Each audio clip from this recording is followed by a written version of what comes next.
కిషన్ రెడ్డి గారు ఉన్నారు. ప్రచారం చాలా జోరుగా సాగుతుంది. సార్ ఏంటి ఒకటేసారి 50 స్థానాల్లో నాయకులు ప్రచారం మొదలుపెట్టారు. నిన్న మొన్న కూడా చేశాము. ఈరోజు ఒకసారి మొత్తం అందరు 50 స్థానాలు ఎంచుకొని ఏకస్థాయిలో ప్రచారం ఉధృతం చేస్తూ ఉన్నారు.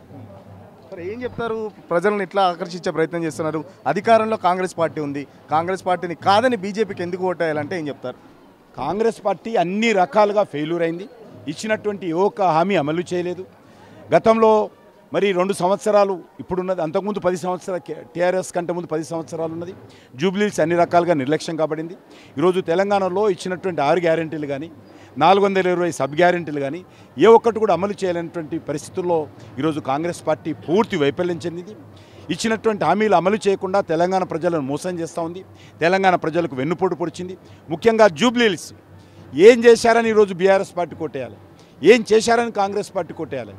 బీఆర్ఎస్ పార్టీ 11 సంవత్సరాలు ఎమ్మెల్యే ఉండి అధికారంలో ఉండి ఈరోజు కనీసం ఒక రోడ్డు బాగా చేయలేదు, ఒక డ్రైనేజ్ వ్యవస్థ మెరుగుపరచలేదు, కనీసం వీధి లైట్లు వెలుగే పరిస్థితి లేదు. అదేవిధంగా కాంగ్రెస్ పార్టీ అధికారంలోకి వచ్చిన తర్వాత 2 సంవత్సరాలుగా బీఆర్ఎస్ ఏ రకంగానైతే జూబ్లీహిల్స్ నిర్లక్ష్యం చేసిందో కాంగ్రెస్ కూడా అదేవిధంగా నిర్లక్ష్యం చేస్తున్నది. ఖచ్చితంగా ఈరోజు జూబ్లీహిల్స్ ప్రజలు ప్రశ్నిస్తున్నారు కాంగ్రెస్ పార్టీని, తెలంగాణ ప్రజలు ప్రశ్నిస్తున్నారు. ఎందుకు ఈరోజు జూబ్లీహిల్స్ పక్కన ఉన్నటువంటి షేర్లింగపల్లి అభివృద్ధి జరిగింది, జూబ్లీహిల్స్ పక్కన ఉన్నటువంటి సనత్నగర్ అభివృద్ధి జరిగింది, జూబ్లీహిల్స్ పక్కన ఉన్నటువంటి ఖైరతాబాద్ అభివృద్ధి జరిగింది, జూబ్లీహిల్స్ పక్కన ఉన్నటువంటి కూకట్పల్లి అభివృద్ధి జరిగింది. మధ్యలో ఎందుకు ఈరోజు ఈ యొక్క జూబ్లీహిల్స్ పట్ల నిర్లక్ష్యమో?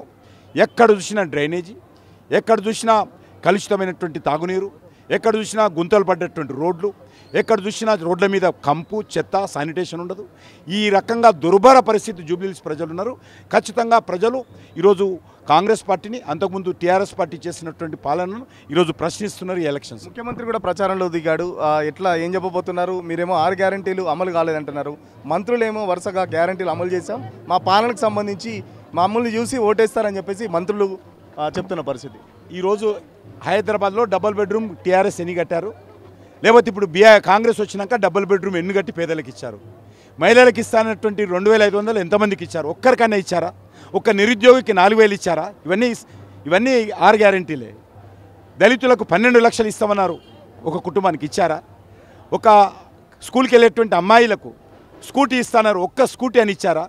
అసలు పెళ్లి చేసుకుంటే తులం బంగారం అన్నారు. అసలు 2 సంవత్సరాలుగా ఎవరు పెళ్లే కాలేదా? ఎవరికైనా ఒక్క తులం బంగారం ఇచ్చిండారు రేవంత్ రెడ్డి, రాహుల్ గాంధీ? పెళ్లిళ్ళు అయినా కాలేదా?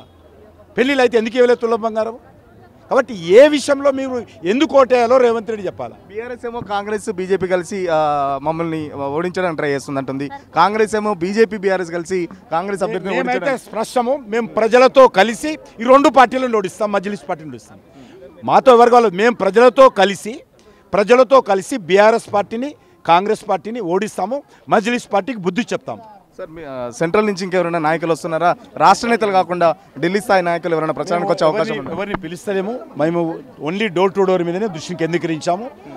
ఆ రకంగా డోర్ టు డోర్ వెళ్ళి ప్రతి ఇంటికి వెళ్ళి అపార్ట్మెంట్లలో ప్రజలను కలిసేటువంటి కార్యక్రమం చేపడుతున్నాం.